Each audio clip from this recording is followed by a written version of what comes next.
Yang kami hormati itu Ibu dosen pengaku, Ibu Yeni Sulaiman, dan rekan-rekan yang saya banggakan.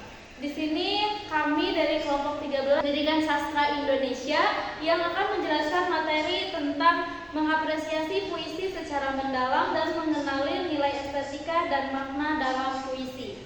Sebelumnya saya akan memperkenalkan teman atau rekan saya yang pertama, yaitu ada Teh Siti Masito. Yang kedua itu ada Yeni Aprieni dan saya Alan Triesi. Memulai presentasi kita kali ini, marilah kita mengucap ayatul basmalah bersama. Bismillahirrahmanirrahim.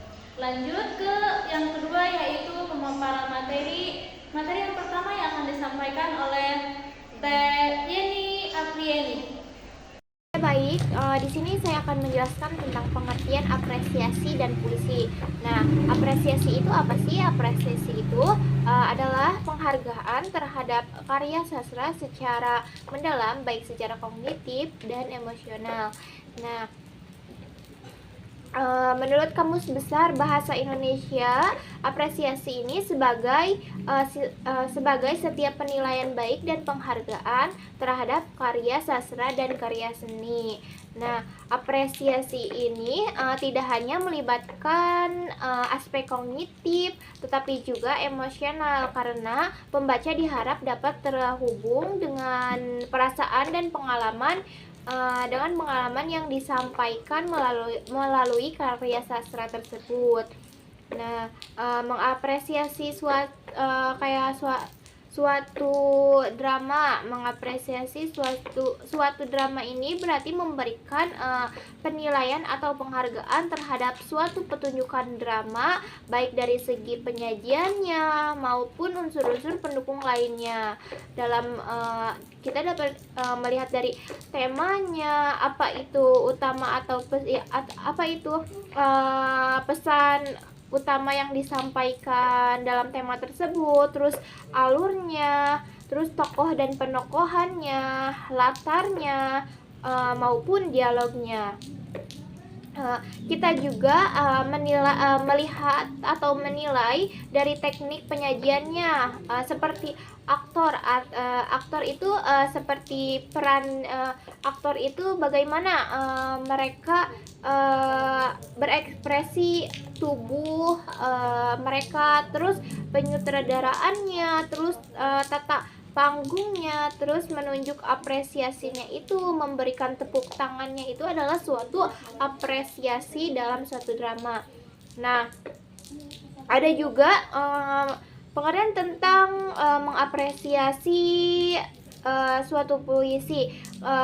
Puisi ini adalah karya sastra padat makna, menggunakan gaya bahasa dan simbol yang mengekspresikan emosi dan gagasan. Nah, dalam Kamus Besar Bahasa Indonesia, puisi ini didefinisikan sebagai karya sastra yang terkait oleh irama, matra, rima, serta penyusunan larik dan bait. Nah, umumnya mengungkapkan perasaan penulisan dengan gaya bahasa yang indah dan padat. Nah, puisi ini biasanya menggunakan bahasa yang indah, imajinatif, dan penuh makna untuk menciptakan efek estetis dan emosional. Nah, selain itu, puisi juga digunakan untuk menyampaikan pesan, mengungkapkan suatu perasaan, dan menggambarkan dunia di sekitar kita. Ekspresi manusia ini dapat dituangkan ke dalam suatu puisi tersebut. Nah, apresiasi puisi ini adalah kegiatan bersastra yang dilakukan dengan cara menghayati puisi, baik dengan cara membaca, kita terus mendengar, mendeklamasikan, terus menulis juga, atau menulis resensi tersebut. Nah, apresiasi puisi ini dapat mengembangkan pemahaman seseorang terhadap puisi secara mendalam. Dengan apresiasi puisi, seseorang dapat merasa apa yang ditulis penyair, sehingga nilai-nilai yang terkandung dalam puisi dapat diterapkan, serta kita juga bisa lebih menghargai puisi dengan keindahan dan kelemahannya. Cukup itu saja. Terima kasih. Dilanjut ke pemateri yang kedua, yaitu saya sendiri. Teman-teman, di sini aku mau menjelaskan tentang langkah-langkah mengapresiasi puisi. Apa saja sih langkah-langkah mengapresiasi puisi? Yang pertama yaitu membaca dengan perasaan. Nah, puisi bukan hanya sekedar dibaca, tetapi juga dirasakan. Saat membaca puisi, pembaca perlu menjiwai kata-kata yang tertulis. Gunakan intonasi, jeda, dan tekanan suara untuk menangkap emosi yang disampaikan oleh penyair. Hal ini penting agar pesan dan suasana puisi lebih hidup dan bermakna. Yang kedua yaitu memahami makna leksikal dan konotatif. Makna leksikal adalah arti secara harfiah atau kamus. Contohnya bunga. Secara leksikal berarti bagian dari tumbuhan yang indah. Nah, selanjutnya makna konotatif adalah arti kiasan atau simbolik. Contohnya bunga bangsa berarti pemuda-pemudi harapan bangsa. Nah, menganalisis kedua makna ini membantu pembaca memahami kedalaman isi puisi. Selanjutnya yaitu mengamati gaya bahasa atau majas.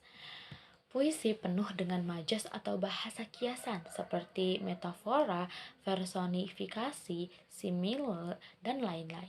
Contoh, metafora, hatiku lautan luka, perasaan sangat sedih. Nah, atau personifikasi, angin bernyanyi lirih. Nah, artinya angin digambarkan seperti manusia. Memahami majas membantu menangkap keindahan dan imajinasi yang dibangun oleh penyair. Yang selanjutnya menafsirkan simbol dan tema. Simbol dalam puisi bisa berupa objek, warna, atau tokoh yang mewakili ide tertentu. Misalnya, api bisa melambangkan semangat atau kemarahan. Tema adalah gagasan utama puisi. Contoh, tema cinta, kemerdekaan, alam, kesedihan, perjuangan. Nah, menafsirkan simbol dan tema membantu memahami makna mendalam dari puisi. Langkah selanjutnya yaitu merasakan emosi dan suasana. Setiap puisi menghadirkan emosi seperti haru, marah, bahagia, dan suasana seperti tenang, mencekam, romantis.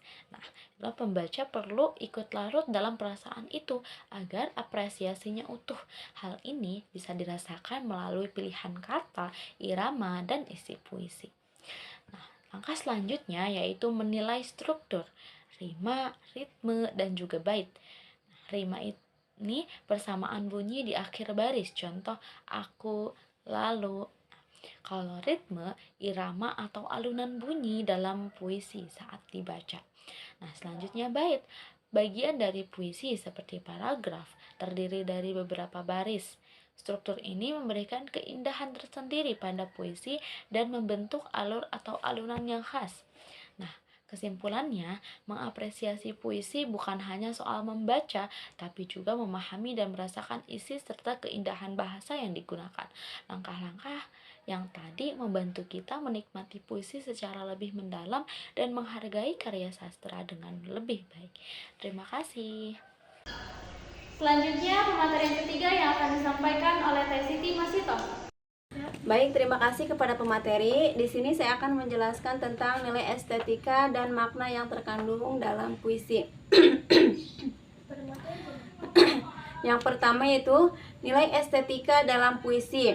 Nah, nilai estetika ini merujuk pada keindahan bentuk dan gaya bahasa yang digunakan penyair.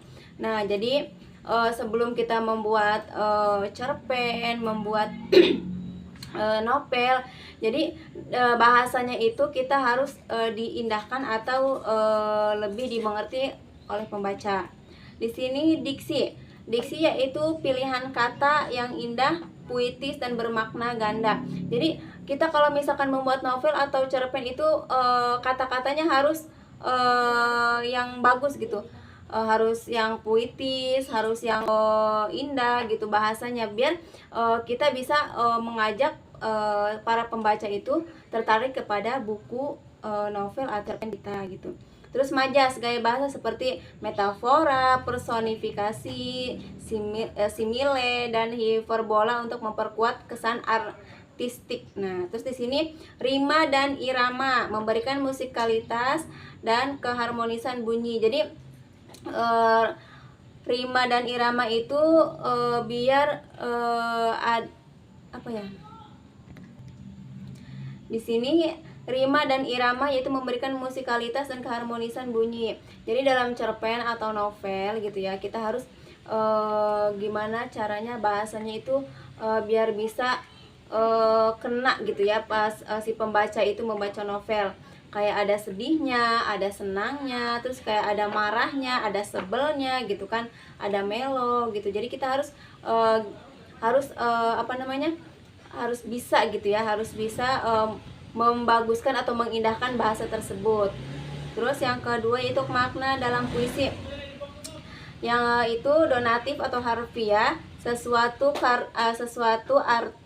arti atas sebenarnya. Terus yang kedua konotatif, simbolik atau implisit, mengandung makna tersembunyi atau kiasan. Terus yang selanjutnya pesan moral seperti pentingnya kejujuran, cinta atau pengorbanan.